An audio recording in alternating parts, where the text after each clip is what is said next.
Really excited today to be talking with a number of our grantees across our different funds today and hearing from them as we look into the future. We've spent a lot of time this morning looking backwards at this year, what it has meant, what the organizing of women of color has looked like, and now we want to do a little bit of visioning and looking forward into what is exciting and what is going to be possible in the next year.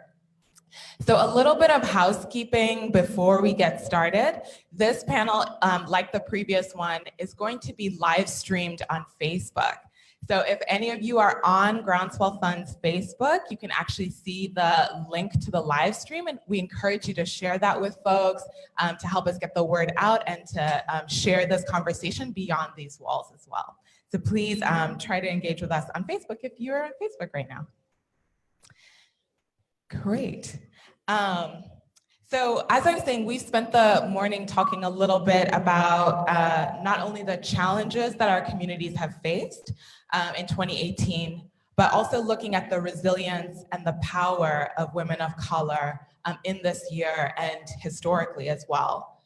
Pamela on our last panel was sharing that in 2018, we really saw Black women and women of color rising to meet their power, right? And so we're gonna spend this next 2 hours with these incredible leaders talking about this sense of power and momentum and how do we move that forward and support the leadership of women of color right now in this moment. So all of our panelists' bios are in your packets. You can feel free to read them. I'm not going to read them out loud, but I do want to introduce everybody on the panel today. To my right is Tanya Nzueta, who is the Policy and Legal Director of Mi Gente. Next to Tanya is Roxana Mun, who's the Director of Strategy and Training at Desi's Rising Up and Moving, DRUM. And next to Roxana is Elle Hearns, who's the Executive Director of the Marsha P. Johnson Institute. And next to Elle is Yamani Hernandez, who is the Executive Director of the National Network of Abortion Funds. So I will let these incredible leaders introduce themselves in a second. With this question, if you could tell us a little bit about yourself, can you tell us a story about when you first realized your own power as a leader? What was that transformative moment? And I'll let anyone who wants to go first. Since Tanya is right next to me, would you like to start? I was trying to avoid eyeline. I think, so hi everyone, Tanya Nzueta. I feel like you might see me checking my phone. We're in the middle of figuring out the Georgia election, and I've been working on the Stacey Abrams campaign, with the campaign supporting the Stacey Abrams campaign down in Georgia. But I think my moment was when I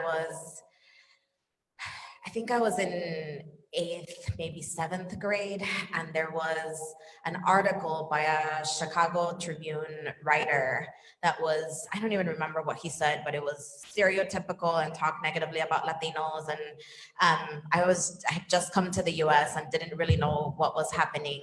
But it was one of those moments where I was telling my mom, like, I think this is awful. And my mom asked just like, great, and what do you wanna do about it? And I think it was just like one of those moments where I was like, oh, like I can do things about things. And we ended up doing a little rally with my like class and like went over to the Chicago Tribune and protested the guy. And of course it was like lots of other folks who were also seeing what he was doing.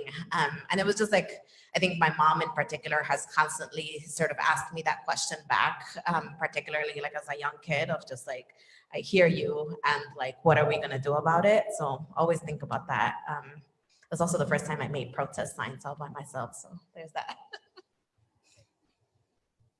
Yeah. Cool. Thank you, folks. It was really when I joined as a youth member of DRUM in 2003 when I was 17 years old. I grew up here, right here in New York City, especially after post 9/11. Where I was seeing a lot of various things that were happening in my community. And it wasn't just the Muslim registry that forced 100,000 people in our communities to have to register. 13,000 people were deported, which included members of my own family. It was also this other side of seeing middle class, upper class, Desi men who were representing us and our community and speaking for us. And we're not representing our communities, our working class communities' interests at all. That they were willing to meet with local law enforcement, with FBI, in the name of collaboration, in the name of good community relationships, without understanding really the consequences of what that meant, not just to our communities, but to other Black and brown communities right here in New York City that are so heavily criminalized. So when I first came to Drum, it was the first space that I saw that had majority working class brown girls like myself who were organizing, that we weren't relying on a lawyer, we weren't relying on a spokesperson. It was working class people whose parents themselves were in detention, about to be deported. Many of us who came from households like my parents who were domestic workers and taxi drivers. And just knowing that like, this is really what people power look like. And I had never seen that in my community, that directly impacted people were the one who were defining the metrics of what was enough. And we were gonna make that a reality. Good afternoon.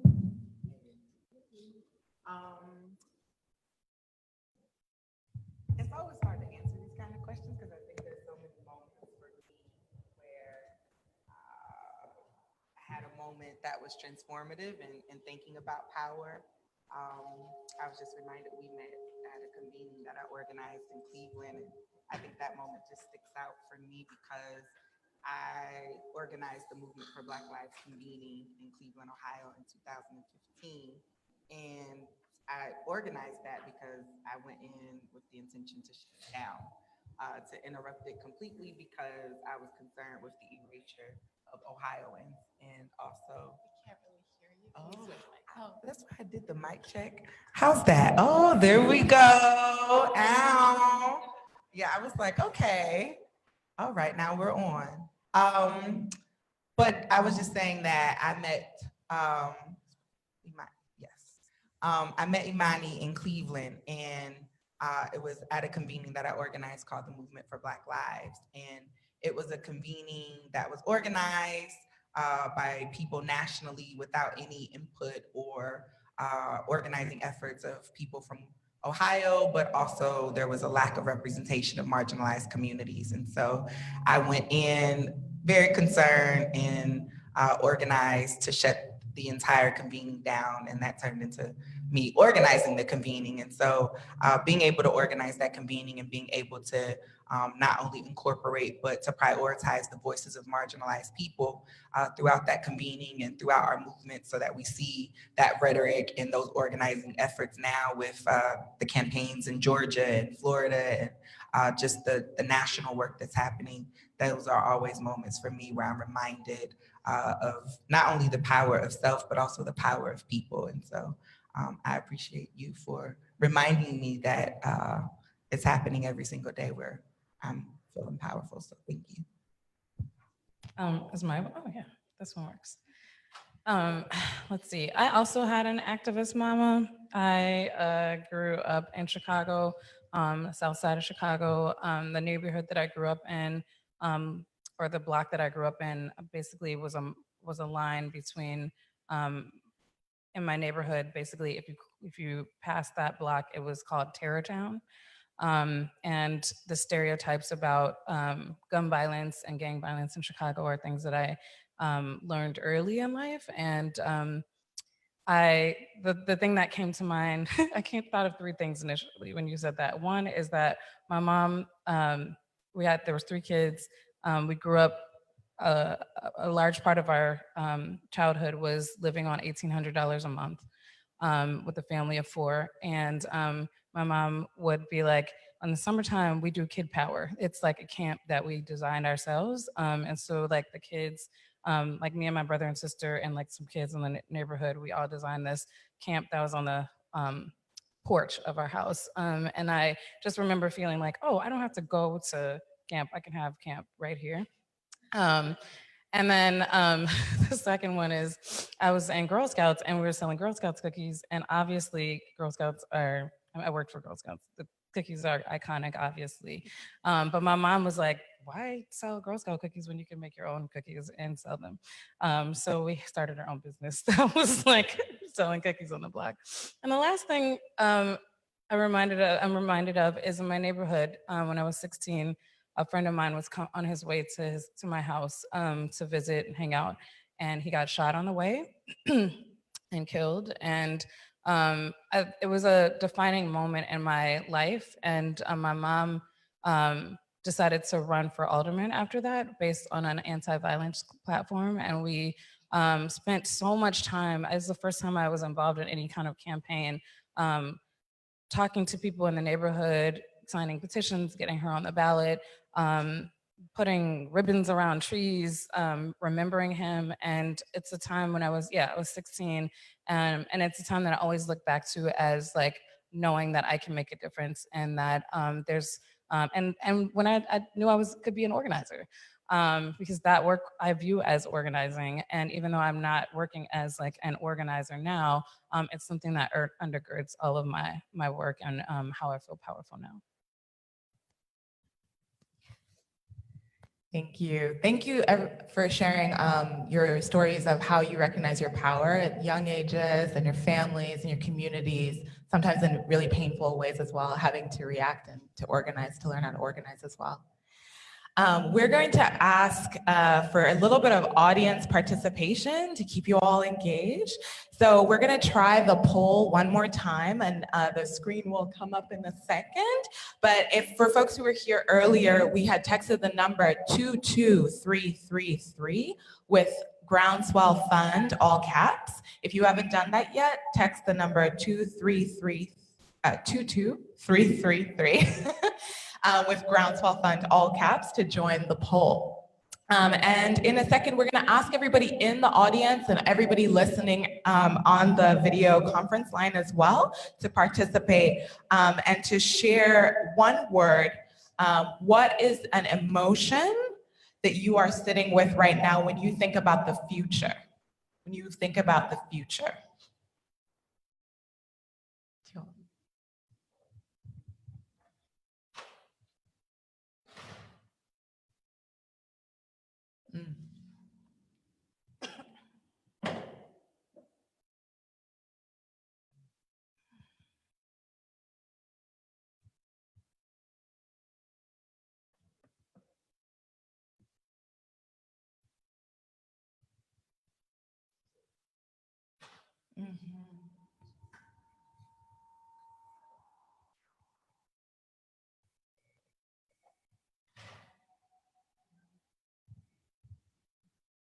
That's great. So we're seeing a number of words being generated, a number of shared themes around urgency and determined being the top two, but others as well: empowerment, optimism, ambivalence, inspired, anxiety, but really urgency being the key theme, and determined as well.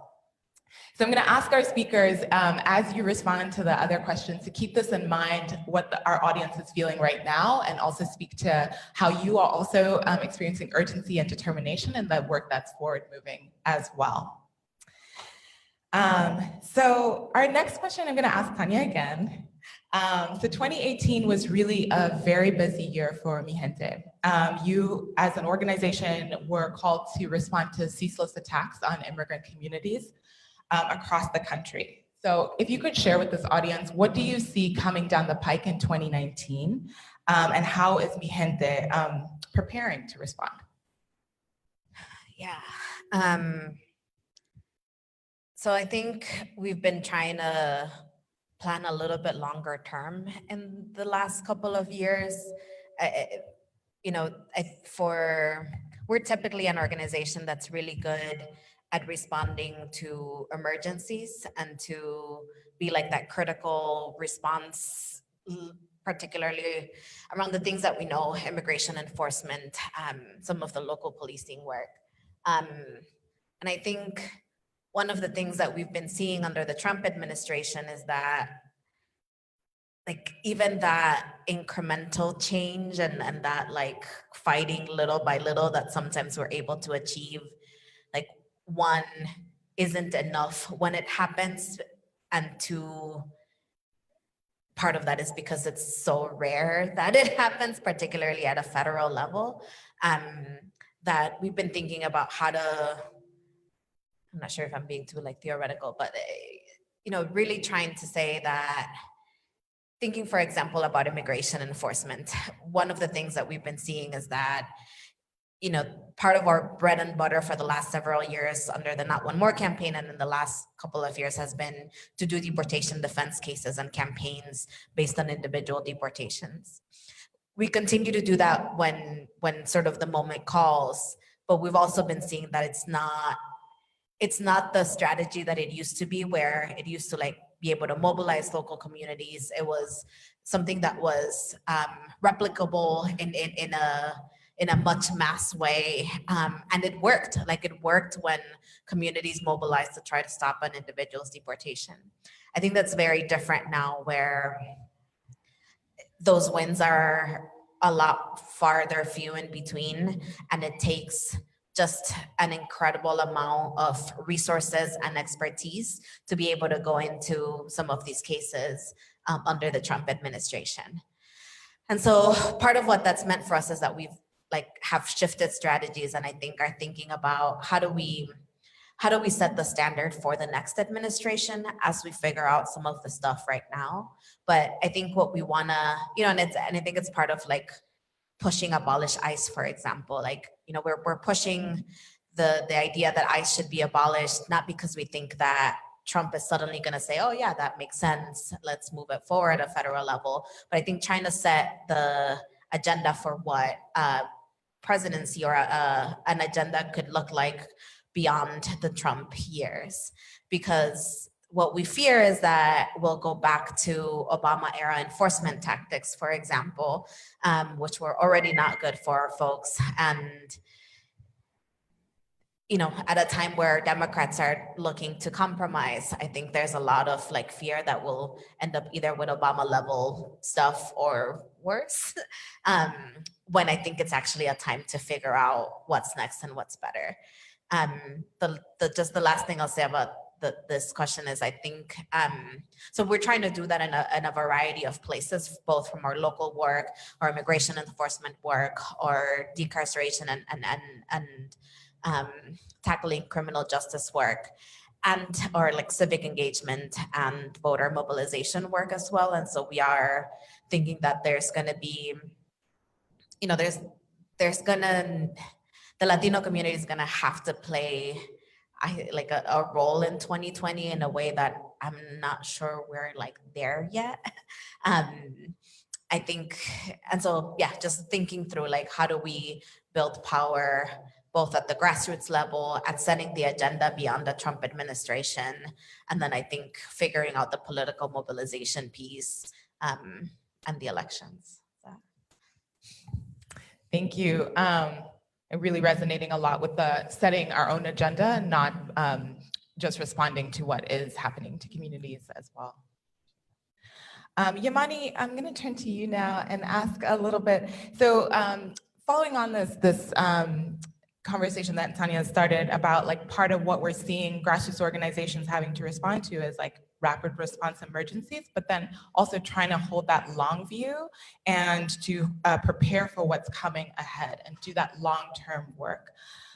So, as we sit in this moment where we sit with the possibility of Roe being overturned in the courts, what does our work or the work of reproductive justice organizations need to look like as we envision that future, knowing that for the majority of the NASP community anyway, Roe has never been protection, but what is that long-term work that you and the National Network of Abortion Funds are thinking about doing right now? Sure. Well, you stole my talking point. Yeah, Roe has never been a promise for abortion access for the entire time that we've had it. So abortion funds have known that reality and been living in that reality with the folks that have been under-resourced and unable to get access for decades. So we are basically always and have always been holding both the concept of mutual aid as a revolutionary act and not viewing it as apolitical, and also working on changing the systemic issues that make our work necessary. And so for us, that we really feel like it's always hand in hand, and that mutual aid piece is really going to have to ramp up.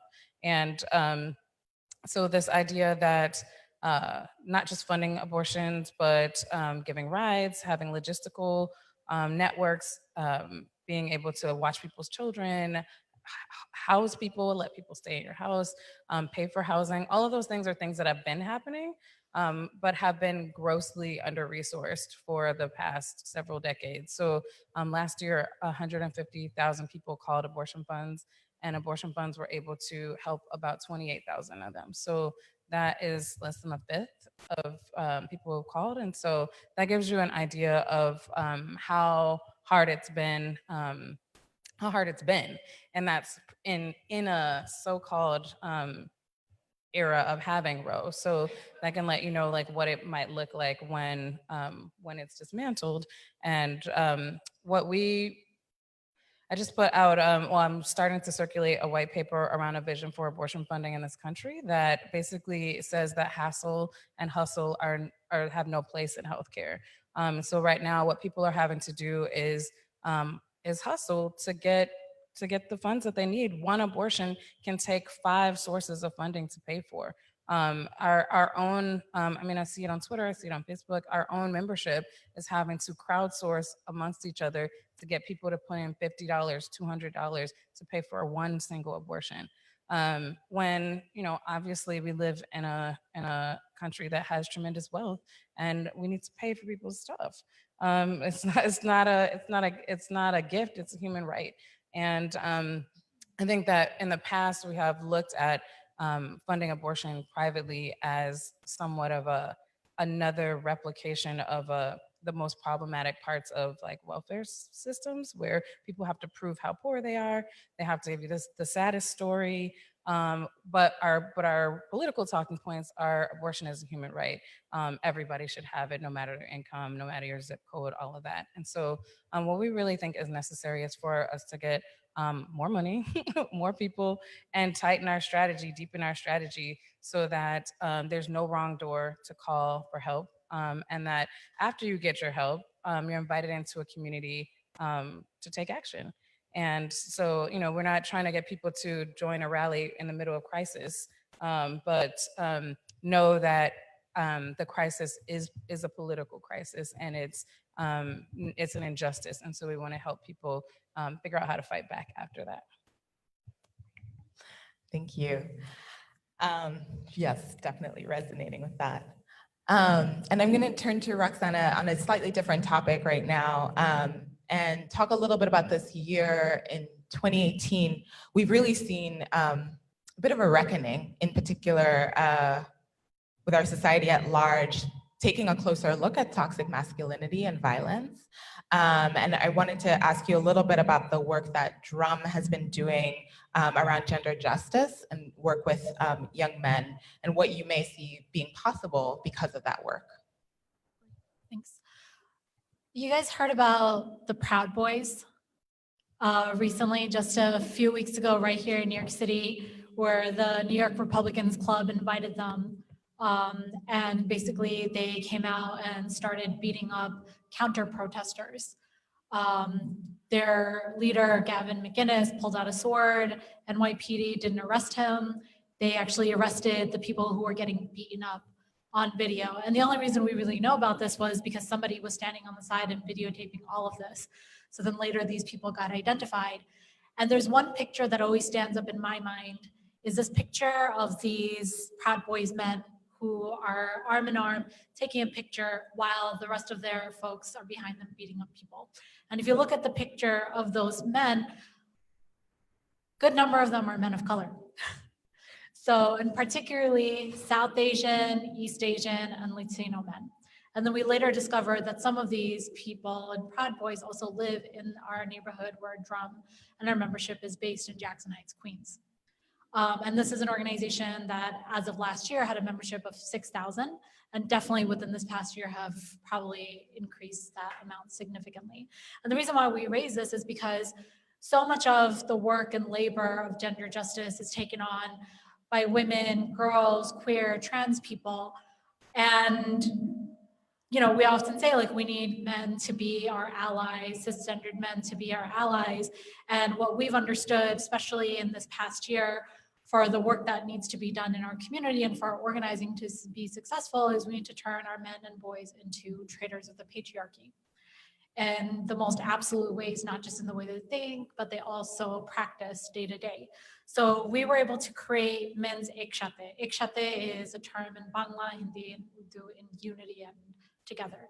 And it really started off with ekshate, which was from 2016 by one of our women youth leaders, who said that one of the biggest struggles that she has in her organizing is the gender-based violence in her family and in her community. That just when we start creating amazing girls and women as like leaders, the first people to pull them back away from that, because they start to see how they're recognizing their power, are other men and other collaborators of patriarchy in their families and their communities.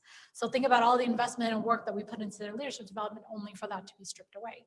So then we start creating ikshate for women and girls to have them feel empowered, where they're talking to each other, deconstructing the way that patriarchy and gender-based violence has affected them through generations, what that's meant for them and the choices that they've had to make, what that means for like queer and trans folks in our communities and our membership.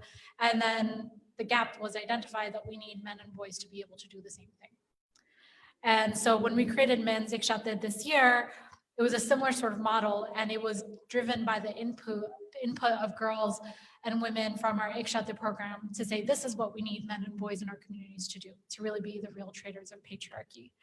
And out of that has come a campaign that the Men's Ikshate have created around particularly anti-street harassment campaigns in our community. So it's not just that we want to be able to have programs that impact men and boys in our community, but vast majority of men and boys in our community will never be members of Drum or part of any kind of organizing, and yet they will be the people that all of us will have to deal with.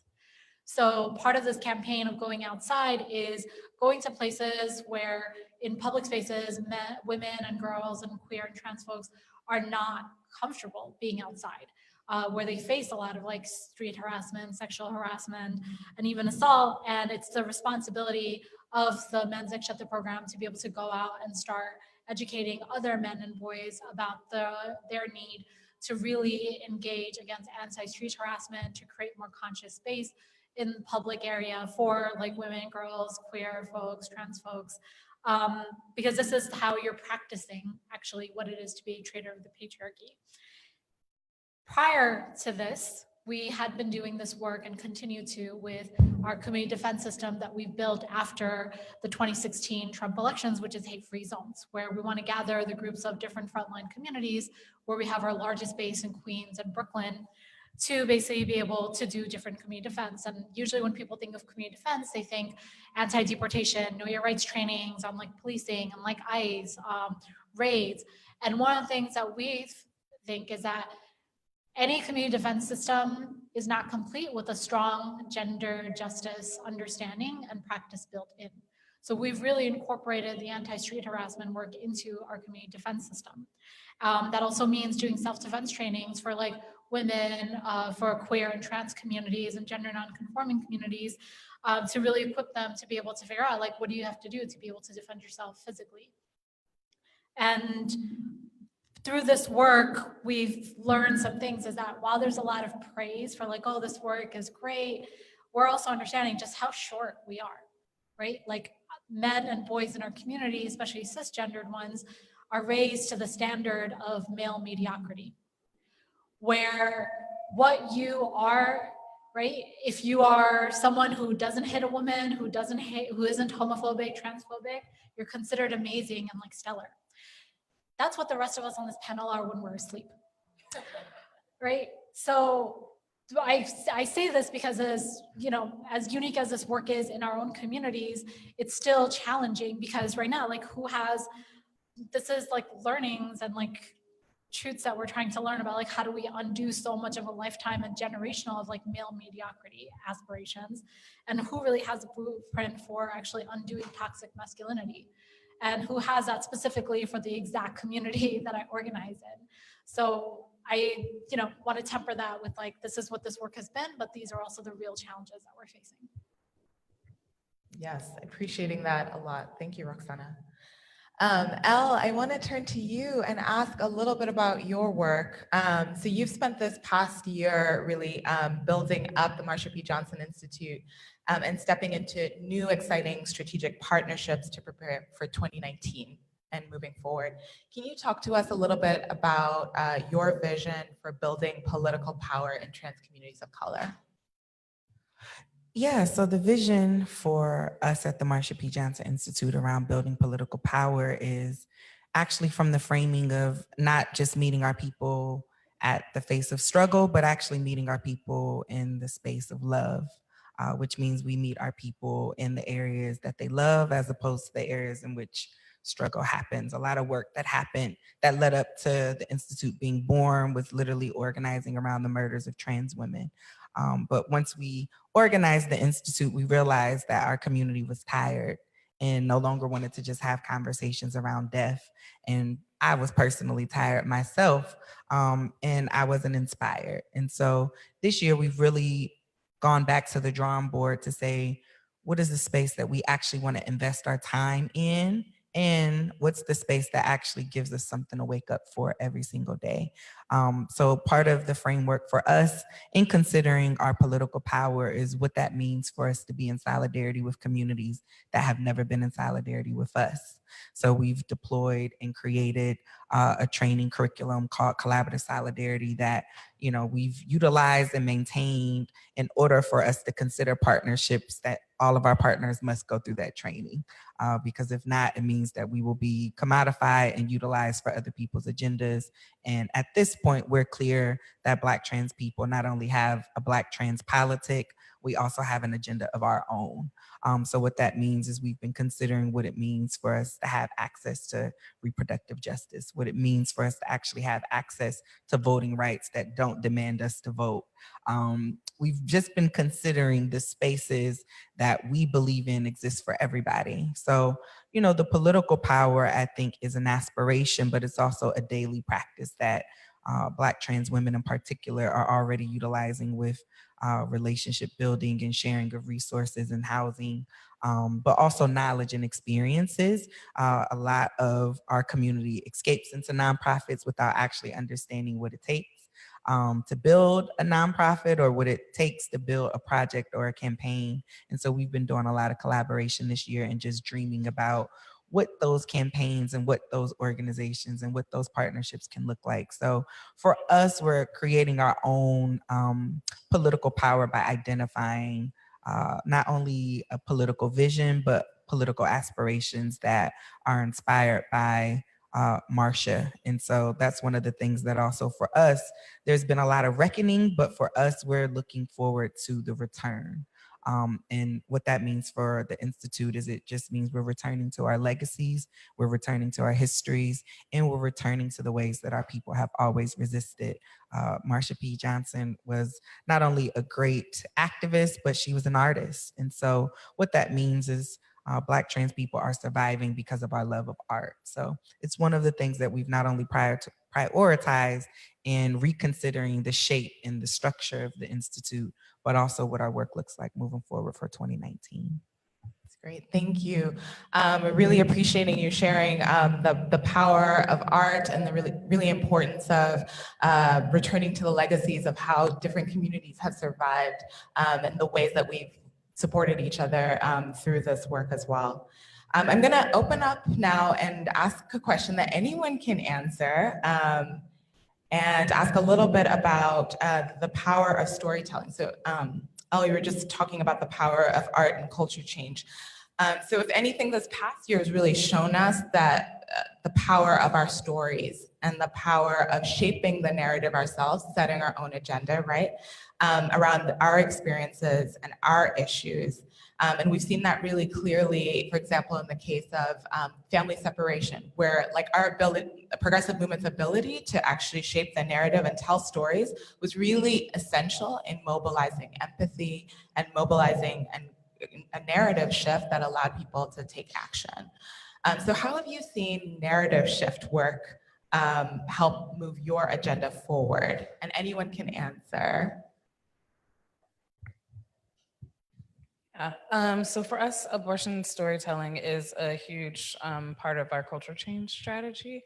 And I want to just like take a step back from abortion storytelling in general, and also, you know, call out Serena's recent storytelling around her birth, and Michelle Obama's recent storytelling around her miscarriage, and the fact that all of these stories matter. All of them make people feel less alone and destigmatize the experiences that people have. And so we see abortion storytelling as a part of that. And we have this program called We Testify. A lot of times, I know, I don't know if you all can relate to this, like people of color-led groups, Black-led groups, a lot of times people will be like, you all will be good for the stories. If you all could just come and tell some stories and then go home, like that would be great. And so like what we started this program because we were like, okay, yeah, we do have a wealth of stories and they're really important. Also, that's not it. So we started this program that's really around leadership and not just telling your story and going home, but also being supported when you start getting harassed online because you told your story, and when you get fired from your job because you told your story, and also to tell your story to policymakers, to go testify literally in the policy space, and then also what happens after that. Like basically, we build like a speakers bureau where people get paid to tell their stories. It's not just like a transactional thing of tell your story and go home, but and this what's happening is it's starting to replicate. So this was like we started this as a national thing, but we're now we've just started Youth Testify, a collaboration with Advocates for Youth and NNAF, and then we've got folks in Texas that are like, we want to do our own storytelling because there's really, it really illustrates what people are going through and breaks down a lot of the, you know, this administration is telling all kinds of ridiculous stories every day that make no fucking sense. Like, but so we're like, no, this is the real story. This is what really going on. And now we're, last thing I'll say before passing the mic, sorry, is we are working on a mapping project that basically maps people's stories against the conditions in the state. So like basically you hear people's stories, but then you also see like, what does it take to live and thrive in a state? Also, how many abortion clinics are in the state and how many crisis pregnancy centers are in the state? You see some that have like 2 clinics in the state, and you have 325 crisis pregnancy centers in the state that are literally deceiving people.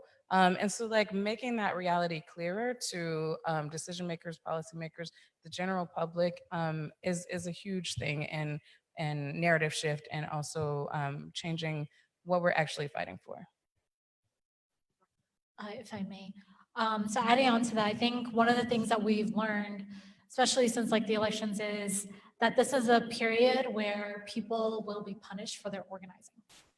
That so much of what we've been seeing this past year, right, with targeting of multiple communities and so many of these things that we've been able to hold on as victories, right, like things with like DACA, things with like, yes, access to like reproductive rights, right, like there's so much that this administration has done federally, locally to punish our organizing.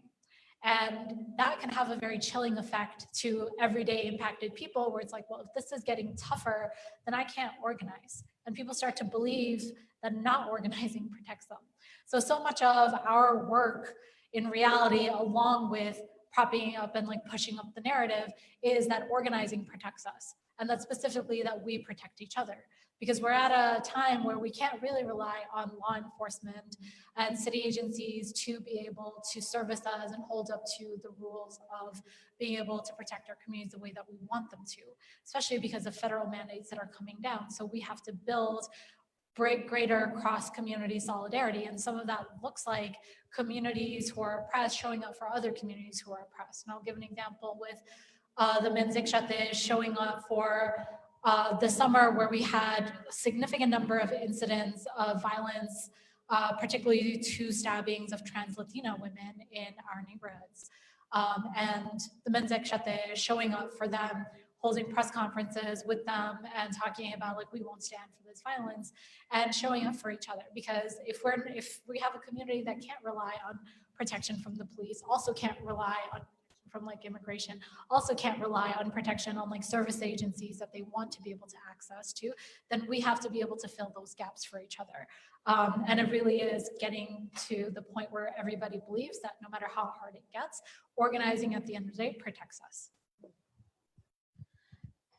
Yeah, 2 things I think, one going off from what Roxana was saying, I do think going back to stories, I think 2 sort of lessons from this year. One, that we have to be able to tell the full story, and oftentimes our stories break in the middle of it. So thinking, for example, about a lot of our members who've been targeted for their organizing and put into deportation proceedings because of their organizing. And the story that is most out there is the moment when they get targeted. And I think it's like harder to get everyone to like follow through to the moment when like we win because of organizing, and when like we actually are able to show that Maru from Washington State, who got targeted for deportation because of her organizing, was able to stop her deportation because of the pushback that happened, et cetera. And so I think that to me, part of the struggle has been both to sound the alarm when people are being targeted in this way, and to be able to tell the full story of like, and we're organizing, not backing down because of these threats.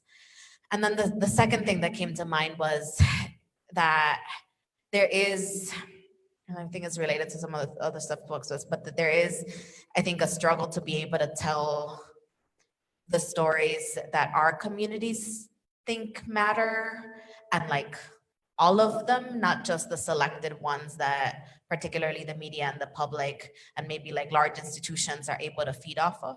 So thinking, for example, about the migrant crisis that's been happening, and it's been happening, and it's again, whatever, every couple of weeks or months, depending on what Trump says and what's happening at the border, et cetera. But one of the things that at the beginning of the year we struggled with was all of the stories coming out around the migrant children who were being detained at the border and separated from their parents. And most of the migrant rights organizations in particular, and the media and the general public, I think, were pushing the story that was the crisis, right? The children and the family separation. And there's obviously like just so much there happening. But what we were seeing was that by talking about that, everyone was on purpose, often on purpose and knowingly, like ignoring the fact that the parents were being prosecuted for like federal offenses at the same time as they were being separated.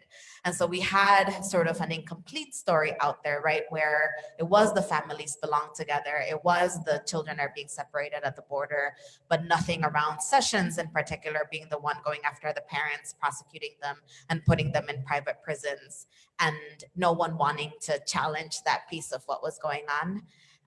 So anyway, I think just like a little bit of like we've seen stories change culture, and sometimes it's like, I think we've had to put more energy and resources and input into making sure that the stories are being told in a way that actually represents the entire problem that the community is having, and in a way that the solutions are also in the hands of those who are impacted and who've been doing this work. Yeah, I mean, just to piggyback on all of that, I think a couple of things. I think for instance, most recently we saw the administration that's currently in place really deploy a really hateful, targeted attack against transgender people in this country with a memo leak stating that it was working to define transgender out of existence. And within less than a week, we saw transgender scrubbed from every government site that existed. Something we were already aware of, but we were clear in that moment, I think, about the stories our enemies were willing to tell, and how they were also trying to influence culture to believe that something was necessary, or to affirm what, you know, the majority might already think. So it was an interesting moment in storytelling, because for us at the Marsha P. Johnson Institute as an organization, we've been building to tell our own stories. And that's part of our origin, is we've been telling our own stories. So it was a curse, but it also felt like a great kind of a great nod that we were on trend with what we were considering needed to be created around the stories that we're telling, not only just about who we are, but actually who we are politically. And I think something else just recently happened in pop culture. I think for us, our work is predominantly in Black communities. And so we think not only just from a political space, but everything we understand is political. So Serena Williams appears on the cover of I believe Glamour, no, GQ, and Woman of the Year, but they crossed out man and they put quotations around woman. And so it was just another moment for us, not only in the trans community, but in the Black community, to, I think, understand the intense efforts to uplift and continue a pattern of anti-Blackness, not only in our news cycles, but literally in our everyday lives. And what does that mean in relationship to the experiences that Black trans people are having, particularly Black trans women? So I think there's such a power to storytelling, and there's such a power to countering that. But I also think it's just important to understand the strategies. And so that's one of the things that has been highlighted this year for me, was what the strategies are from our enemies, and who's complicit in those strategies, and who's actively working to support and collaborate interrupting those things. So for us, I think that it gives not only power to us, but it also gives power to all of our contemporaries in the field to consider what needs to be done around these issues. What aren't we doing? What are we missing? Because there's something about what's happening on the other side. There is a unification between corporation and government that I don't think is highlighted or talked about enough. There's a direct link to putting Serena Williams on the cover of a magazine and putting quotations and woman in the administration, not only saying like we're working to, ban transgender, but we're also working, to separate families. There's something about that, considering, I don't know, for me, Black women birth everything. So I just think it's important for us to really consider the stories that we're telling, but also the stories that we're invested in, because during an election cycle, it was very easy to forget about Trump and the administration being very clear about who they were targeting, to focus on who we wanted to get elected. Whereas those communities were like, okay, we're going to go vote, but we're still dealing with this reality where, we don't have no IDs. Our passports are now being restricted. People who, even if we wanted to mobilize and get people passports, are they going to be able to get passports? Just all of these things that create more barriers. So I appreciate questions around storytelling, but I also think we have to ask more questions, and we have to get more diligent about the stories that we're telling, and also the response stories. Like, what is the actual organized responses that we're having to our enemies? And I keep saying enemies because that is how we have to talk about it. There's this desire, I think, for people to unite, and I think the right is very clear about who they are. And there's this falsity that we exist with, like this hope. And it's really just, I think, informed by white supremacy. We want to pretend as if it doesn't exist, but it does. And how we exist around it is not the story that we're talking about. Some of us have comforts that like give us the agency to go and vote, and feel like we made a difference. And then there are some of us who go and vote and still come home to these realities. So I think, yes, to storytelling, and yes, to strategies on telling fuller stories, but also I think, where's the strategy in the stories, and also where's the pushback and fight. That's great, Elle, thank you. So let's talk a little bit about the right, and let's talk a little bit about strategy.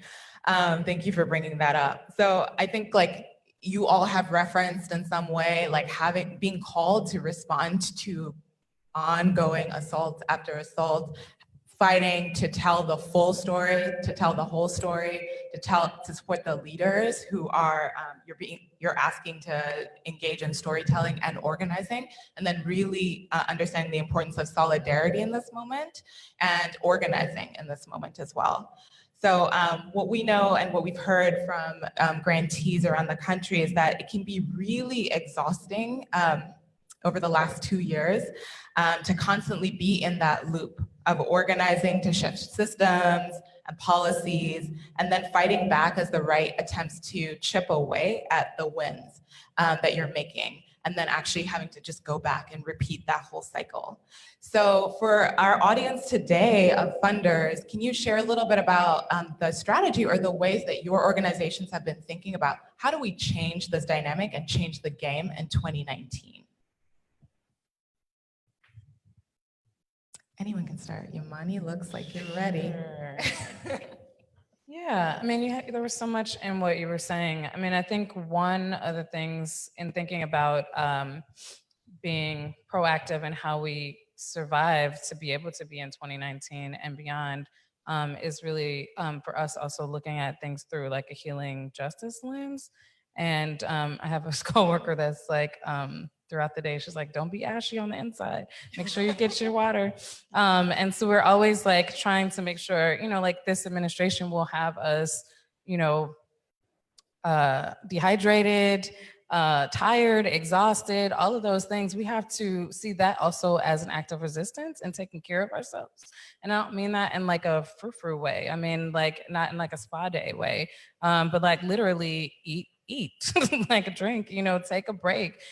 It's actually relentless. And so and it's not going to stop if you take days off. And so we have also been trying to like build a culture of community care, which is what we view our work as, like this radical safety net of community care. And so like, how do we embody that? So that's a little bit just like about stance. And then I think there are some visionary things that we are fighting for that we don't have now. Like we're like around changing the conversation on self-managed abortion and medication abortion.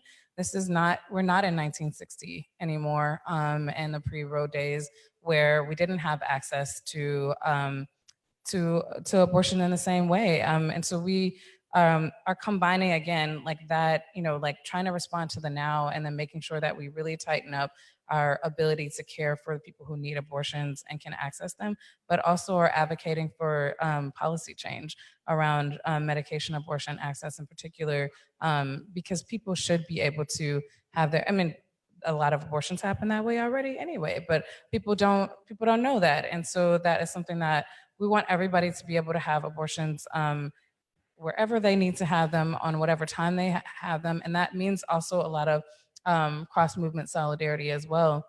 When we talk about having flexibility in where you have your abortion, a lot of that has to do with the fact that people don't have paid time off. They literally risk losing their jobs to have to travel states over, multiple states over to get an abortion because they don't have a clinic in their state. So, some of this is C3 nonprofit appropriate, and some of it also is like people are going to do whatever they have to do to get the care that they have to get. And so we are looking a lot at how to keep people protected, legal aid, legal defense, and making sure that people aren't criminalized as they are accessing care in whatever ways they need to. And that's part of it too. It's defensive, but it's also visionary and thinking about what's coming in the future and setting up those systems so that we're prepared and that we're proactive in situations that we don't necessarily, and having to basically anticipate an environment that we haven't been in before. So I can stop there. It's something I've talked about a lot. This question on sustainability, and the way that we define sustainability is building the capacity to be able to take on more and doing it well. And that's often not the way that I think traditionally I've seen sustainability get practiced, where it kind of feels like, all right, we're gonna go off on a spa day and learn to do less work, right? And that's, even if that's not the intent, that's often how it's practiced. And I think for us as Drum and the way that we do our organizing and the folks that we collaborate with are very clear that sustainability is about building your capacity to be able to take on more work. Because 2019 is not going to be less work, it's going to be more work. And while this year has been hard, 2019 is going to be harder. But the difference between whether or not, it's going to be different for us on organizing is the sustainability part, that 2019 can be harder, but we can also be stronger. And for us, it also means that we think about what are the fights that we want to take on, because we can't take on all of them, but we can take on the ones that help us build us the biggest base, that allows us to have greater collaboration with other oppressed communities of color. And one of these things are things like the citizenship question in the census. That I don't know if people have heard, but the Sessions administration, DOJ administration plans to insert a citizenship question for the first time as a way to, one, find out who are all the non-citizens, because they already know who are citizens, but particularly as a way to start target sanctuary cities or sanctuary aspiring cities like New York City to be able to undercut federal funding, right? So our hospitals, our schools, our public transportations, things that so many of our marginalized communities rely on are gonna get defunded because so many of our people are gonna be scared. So this became an opportunity for us to then go on the offensive and oppose this citizenship question from ever taking place and from coming into our census. And that was an opportunity for us to do really great collaboration in our neighborhoods, where we partnered up with 9 different organizations in our neighborhoods, ranging from gender justice, anti-gentrification organizations, to worker organizations, to immigrant rights organizations from different communities, and holding a public event about why the census is important and why we have to oppose the citizenship question, and doing that in 8 different languages. So like really practicing what it is to be intersectional, to like show up for different communities and to do that together, because that's the only way you can build sustainability, where you build your capacity to do more because you have more people taking on more together.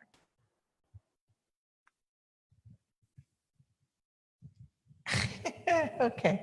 I think, so a couple of things around this. I think for transgender people, it's been fucking exhausting every single day, even prior to this bitch ass administration. That's just been our reality. Trying to have people affirm your experience and your existence every single day is exhausting. And then literally where you have a job where you have to fight for that, that is exhausting. It's just exhausting. So, trying to figure out ways for our people to not be exhausted is also exhausting. I would be remiss if I did not mention that right now we are in the middle of a collaboration with an organization led by young people called Million Hoodies, We Keep Us Safe. And that campaign is literally just something that we are continuing to invest in, just the consideration of how we can keep ourselves safe despite of, but also back to the piece around love. I think that's been one of the most fascinating strategies for us, is actually if we reshift the entire way that we're thinking about doing this work, and we actually invested our resources and our time into the things that people love, then our people will have different outcomes. Where if things are defunded, we don't have our hopes and beliefs like killed, because we've actually built something else for us to believe in. So that's been one of the ways that we've been considering just moving forward.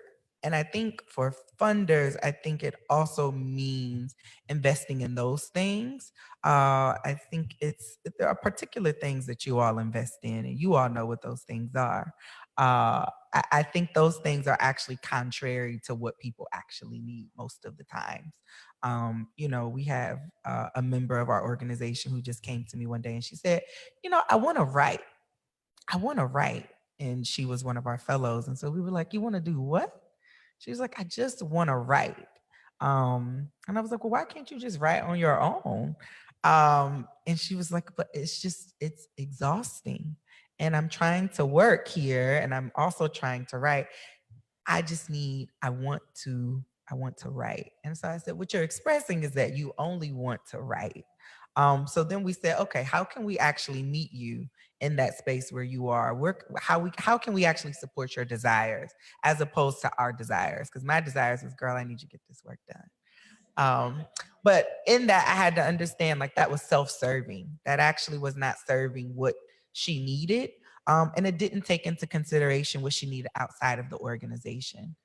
So when people are struggling to live every single day, waking up every single day, trying to be affirmed and to also understand what it means to affirm self, then we have to consider outside of that. So one of the things that we've been doing is really working on creating fellowships that support Black trans women being able to do things that they love, such as writing, but also art, so that they can tell their own stories in their own ways, but that they can also contribute to the larger story that Black trans women have been telling since before time. And I think one of the other things that we've just been considering is what is our actual investment back to our people as an organization, as an institution? What is our investment in our people? And so we've been collaborating with multiple organizations, including reproductive justice. Well, we're working on it, but because one of the things that's been happening is we've been having a lot of conversations about the violence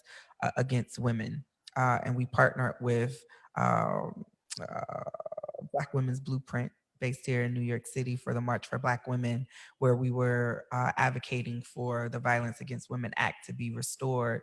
And then we in the organizing, we had larger conversations around what else have we actually considered ourselves. So that's been a particular conversation that I think has brought us to just larger questions around what our investment is in sustaining efforts beyond legislation.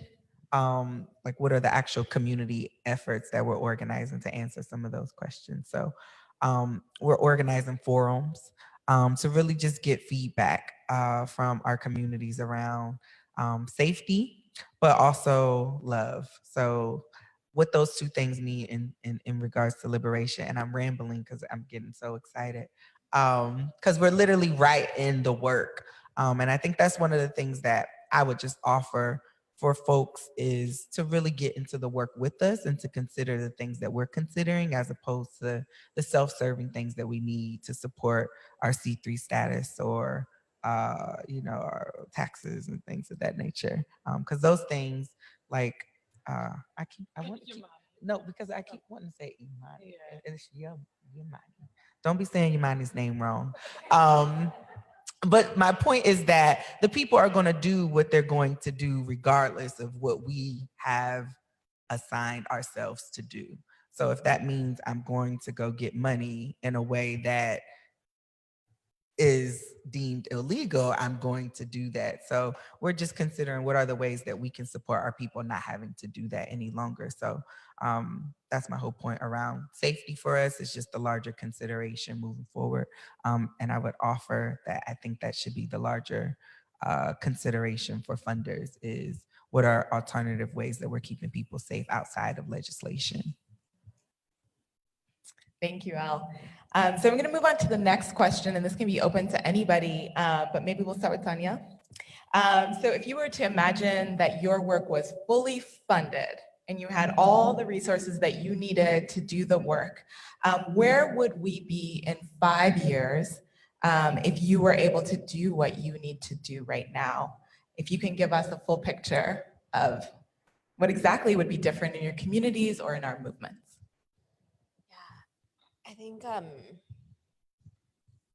I think one of the things that has been really clear is that there's a lot of need for individuals and groups and sort of speaking as a national organization to be able to develop like meaningful and like impactful campaigns on the ground. And there just like isn't enough right now, like just like enough of us, enough trained people, enough money, enough folks who can support like in building all of this in the way that I think we need to.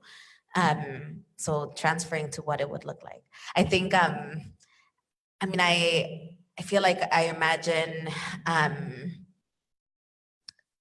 both an ability to move at a national scale and like sort of intervene collectively in the things that we need to shift and move and create and act on, at the same time as there are sort of like well-funded, well-resourced, well-supported local mobilizations. And the way that we've been working is both investing in partnerships with grassroots organizations, but also individuals who want to engage in political participation at any level. You know, and I think like even at that level, like people just need support. So I guess I think I'm trying to say that you know, I imagine us being able to like move policies and create change and a bigger impact if there are more of us putting more into the work that needs to happen.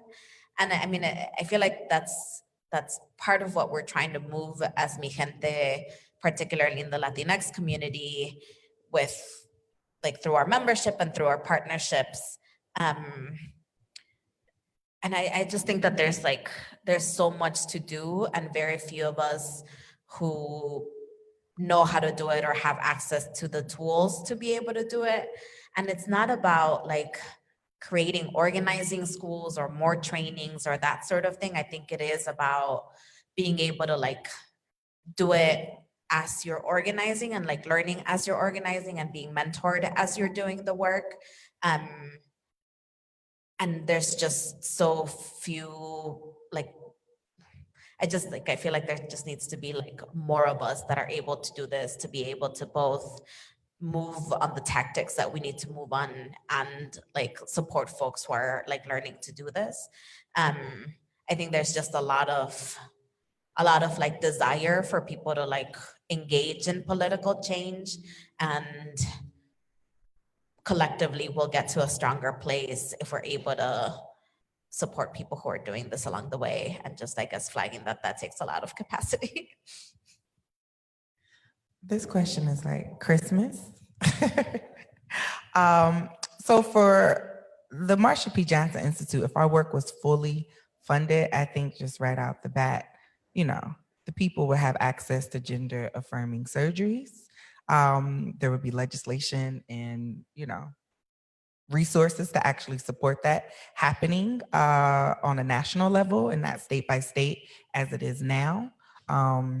There would be definitely, I think, campaigns organized around stricter penalties for those who commit hate crimes and commit crimes against people based on gender identity. I think there would certainly be a space for the Institute physically. You know, one of the things that we've been clear about is that our folks actually do need healing and restoration. You know, to be a trans person in anywhere in the world, to have access to a space to retreat. I think that's the greatest gift that we could ever give a community of people who have known nothing but survival. So those are three things that I think if we had all of the money in the world, you know, that would mean that I had manifested the fullness of my vision for the organization. That's great. Thank you, Elle. And thank you both for sharing that vision of what it would look like if your work was fully funded. So we're gonna stay on this theme of funding and funders and ask another question, and maybe Roxana or Yamani, if you wanna weigh in as well. What does meaningful and authentic partnership look like with funders? So we are in a room of funders, there are funders on the video. How would that kind of partnership that's really authentic and supportive help your work? So I'll reference something that I heard the previous panelists say, and it comes down to really lessening our burdens around funding. So that means for us that, we have organizers, we have people like staff who are spending time writing grants and proposals, looking for resources, and that's taking time directly away from like organizing our bases and moving forward our strategies and tactics and like our campaigns. And to me, it's about like, how do you actually undercut the amount of time that an organizer has to spend on writing those grants? It can be stuff like, in place of a proposal, we're going to have a 10-minute video conference call where we ask you the same questions we would have asked you, and you can answer them just as quickly in 10 minutes. Those kinds of practices do matter. The second thing is, I know that funders also do their own version of like organizing amongst yourselves, amongst like different donors and like people, and that's important. But I think that there's a particular kind of organizing of different funding sectors that need to happen. That's beyond money, where you have access to people who are clearly alarmed, who are definitely feeling the urgency and are determined to want to contribute. But beyond money would mean them listening from the ground, telling them that here's what all of our grantees as grassroots organizations have said. This is what they want politically, and this is what they want in support. So you, as somebody who's a wealthy donor, we need you to use your political, economic, social capital to make sure that those kinds of policy changes happen. And that matters because it's not just us who should be able to like have to do that door banging, that like mountain chipping away. We need them to do it as well, beyond money. Thank you. Hard act to follow. I'm going to answer that question by also answering the last question because I wanted to answer that one. Because I think that part of meaningful and authentic partnership with funders also means asking that question, like what would it take and where do you want to be in 5 years and how can we help to get you there? And also like in your own words, not in our, we came up with a framework for how you should do your work and tell me how you fit into it, but somewhat of the reverse, or at least a partnership that meets both ways. And I wanted to highlight for us, a lot of that means for in the next 5 years, abortion funds scaling significantly. Right now, abortion funds, the average budget is $76,000. So it is they're tremendously grassroots organizations. There's 70 of them in 38 states and 10 more that are emerging in other states that haven't existed before. Their average abortion funding budget is $36,000. And as I mentioned before, they're able to fund about a fifth of the people or support about a fifth of the people that call. Our vision for 5 years is to have abortion funds be actually thriving, sustainable organizations that are rooted in anti-racist and reproductive justice values, that have leaders that are rooted in healing justice, that are led by people most impacted. So people who have called abortion funds, people who are most impacted by this issue. And that means like taking a risk. If we continue to do the party line of giving to the largest organizations that have been doing this work for 100 years and have amassed $200 million budgets and those things, and we keep telling people that have shorter, longer money, that, like, well, we can't invest because, of this. How do you grow? How do you scale if no one ever collectively, I don't think it's just one funder, but like funders come together collectively to scale some different players, some different people that look differently, that are representing different things. And so that is really where I want to see us be in 5 years is, like not just sort of this scrappy, I don't think of our network as scrappy, but people call us scrappy sometimes because we're trying to do so much with so little. And I think Latasha or somebody was talking on the other panel about paid labor. And right now, out of that 70 abortion funds, 29 of them have paid staff. So it is predominantly volunteer labor that we romanticize in our movement.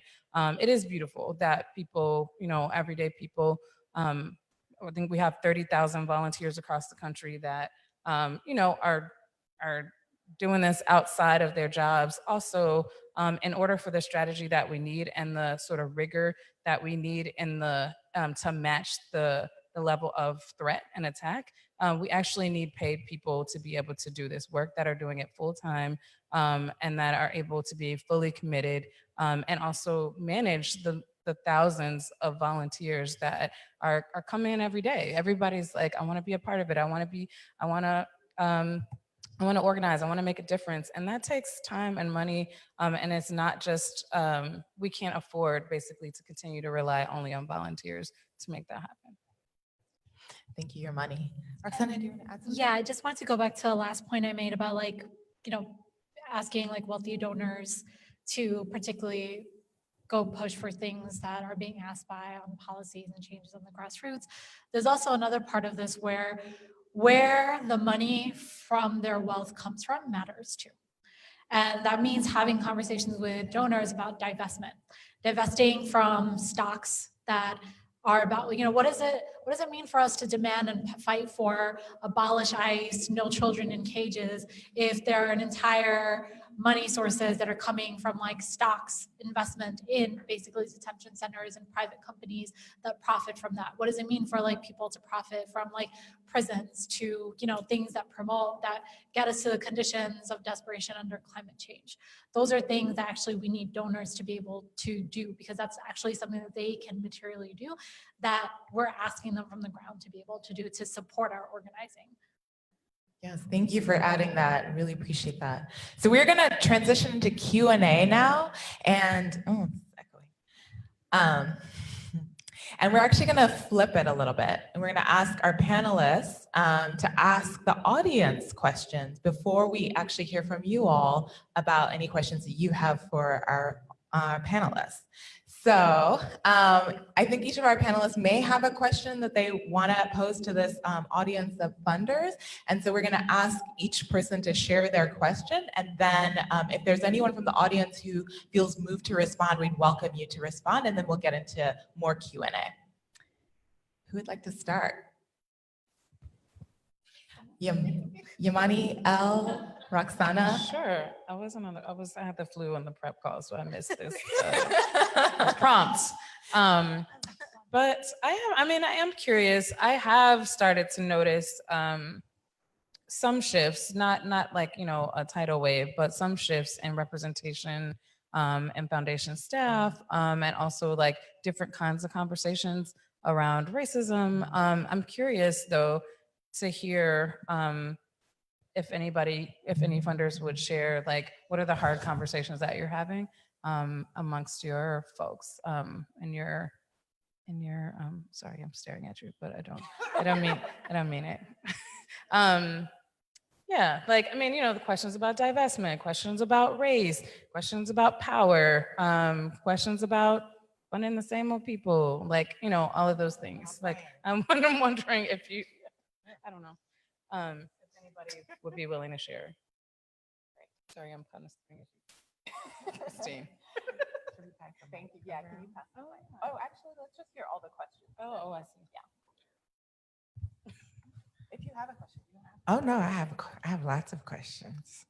No, my question, I think that Groundswell is doing really cutting edge work, specifically just in the consideration of starting new funds outside of the traditional funds that Groundswell has, particularly the Liberation Fund. So I'm interested in what funds or from funders, what funds your, what do they call it? There we go. Foundations. I'm interested in what, innovative funds you all have created or are considering creating, considering that the field has shifted. The issues that are affecting marginalized people are issues that million-dollar organizations are now gravitating to because it's hot and it's fundable. So I'm interested in what efforts you all are making to support grassroots organizations that are pushing the agenda around liberating and innovative work, and what efforts you all are making to stop funding your friends. All right, so echoing a lot of what I was saying, so there's a particular question that may or may not get me invited again to anything, and it's fine, I can live. And it's a really blunt and simple question, like, what do you guys as funders, what's your own self-reflection, either for yourself as a program officer or for the foundations that you work with, on enabling gatekeepers, both as organizations and like prominent individuals? And the context of this is because I think for a lot of us on like this panel, and definitely for like, I know for like Drum and like Viente, right? Like a lot of the work that we do on the immigrant justice frontier, so much of the mess that we're dealing with, we would also credit other groups and like prominent individuals that continue to get funded despite the position that they leave us in and the cleanups as like grassroots impacted people we have to do.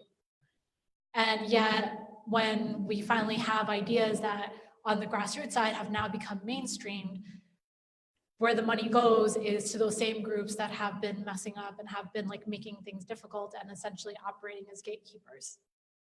So I'd like to hear like, what are your own self-reflections for yourselves as like funders and like foundations on what that means for you to actually change in like the next coming years on this practice?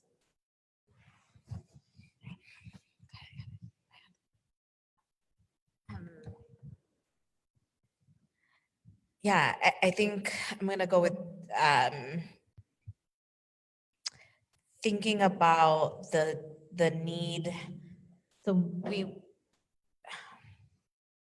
like how much background, how much question? The question I think is, what are the efforts being done to fund organizations that maybe have typically been grassroots organizations to move towards like different ways of to different tactics of moving for change. And I'm particularly thinking about a lot of the grassroots organizations that we've been working with who are C3s and are thinking into getting into political work. And one of the things that we're seeing really clearly is that a lot of the funding for political based organizations is like kind of a mess in terms of like how restrictive it is, the amount of like, it's not built for grassroots organizations, it's built for like political organizations that have had those resources for a long time. And so what we're seeing is a little bit of a void in organizations that are barely getting into this work, who have laid the groundwork for years in their local states or cities, et cetera, but like during election time sort of fall behind some of the political organizing work. And not that everyone needs to have C4s or that everyone needs to be involved in the political system, but what we're seeing is that for those who do, there's very little support, resources, and flexibility when it comes to funding. All right, so we have 4 or 5 amazing questions for the audience here. So does anyone have a response to any of the questions that were posed by our panelists? For folks on the phone, you can raise your hand or type in your. Please turn on your mic if you do. I'm gonna take a crack at some of these. So I know I don't have all the answers. The first question that was posed about diversity around within philanthropy. So I'm also a steering committee member of, sorry, the name just blanked in my head, but we are folks of color, Black people who are in philanthropy. And so we're trying to also reorganize ourselves. What does it mean to be people of color in a sector that was not built for us, right? And so I think even within my respective institution, there's an intentionality around hiring folks, but also supporting their leadership. So hiring folks of color, so that we can also try to shift the pipeline and narrative around who are the decision makers within philanthropy. What does it mean to have folks from these communities that we say we care about to be at the table, to be the ones that are advocating for organizations that are most of the time within their local communities. So I think that it's an intentionality that philanthropy is starting to shift and move towards. And the question for us is those of us that have been able to enter into these spaces, how do we also ensure that we are creating a space for others to come behind us, right? So it's not just, oh, we're here, let's get comfortable, but how do we also start creating a pathway and a pipeline to invest into others to get into the space? The other question around the funds, the two that came to mind. So for the New York Women's Foundation, we have started to build out a couple of funds, and there are a number of our partner funders that are in this room around the fund, the New York City Fund for Girls and Young Women of Color, right? So it's an intentionality around realizing that women and girls and TG&C communities of color are often underinvested in. And so it's an intentionality around let's put our dollars where our mouth is, right? Let's make sure that we are funding these organizations that are truly led by and are for girls and young women of color and TG&C folks of color, and ensuring that they are the ones that we are supporting, and not, as you all mentioned, like the groups that everybody knows, but they're also problematic in many sense in terms of how they are functioning in the broader context of the movement. Roxana, that question was hard. So I think that like, I didn't even take notes for it, so I'll probably go back with it. But the question around funding for C4s, that's a question I think philanthropy is also kind of thinking about. So Philanthropy New York, which is an institution, there's one in New York City that has kind of brought together a number of different funders that are thinking about what does it mean to fund C4s.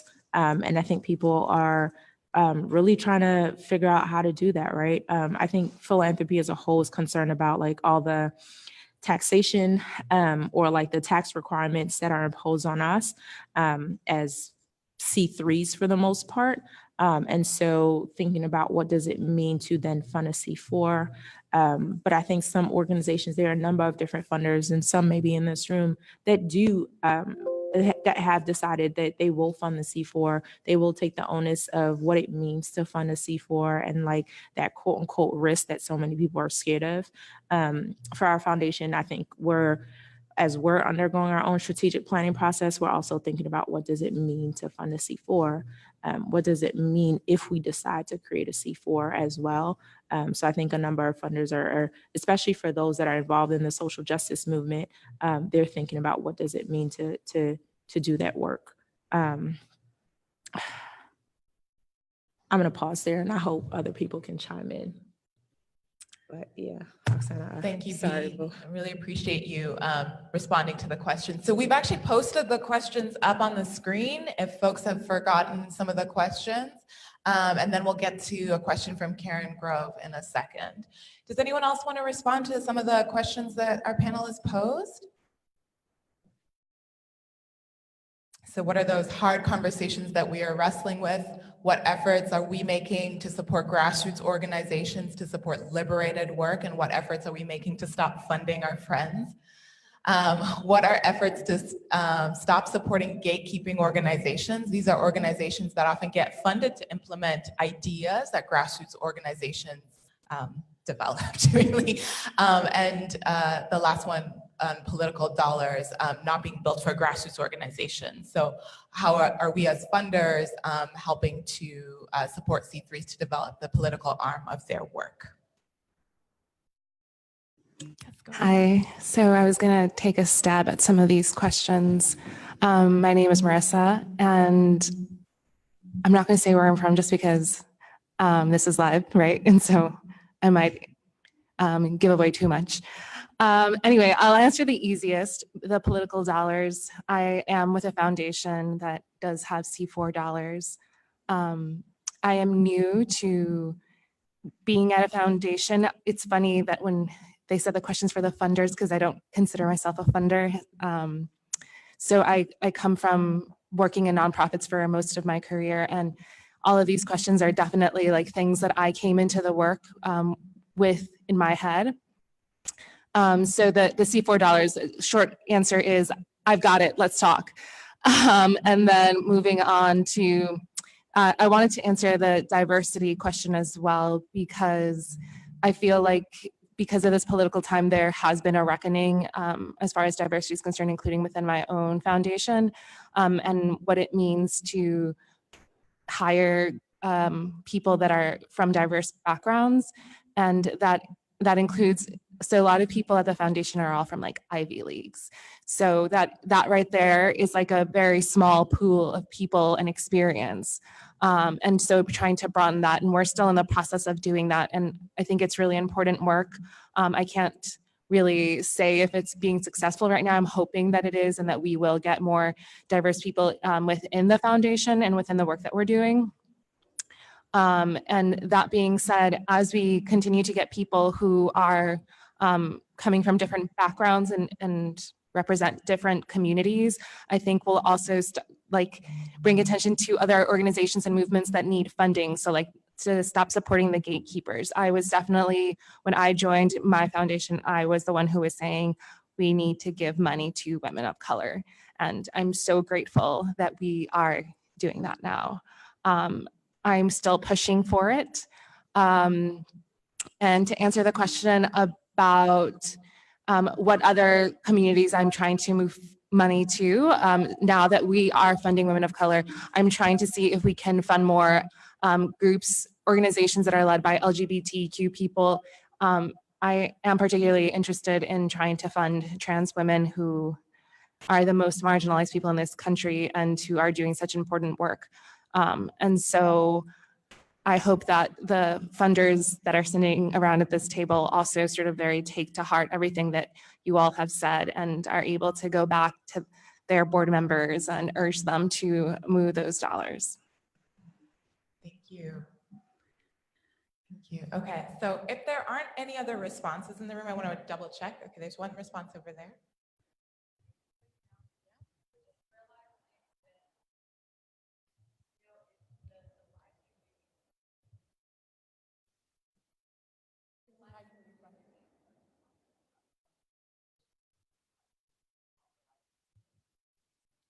That's great. So we are going to halt the live stream right now.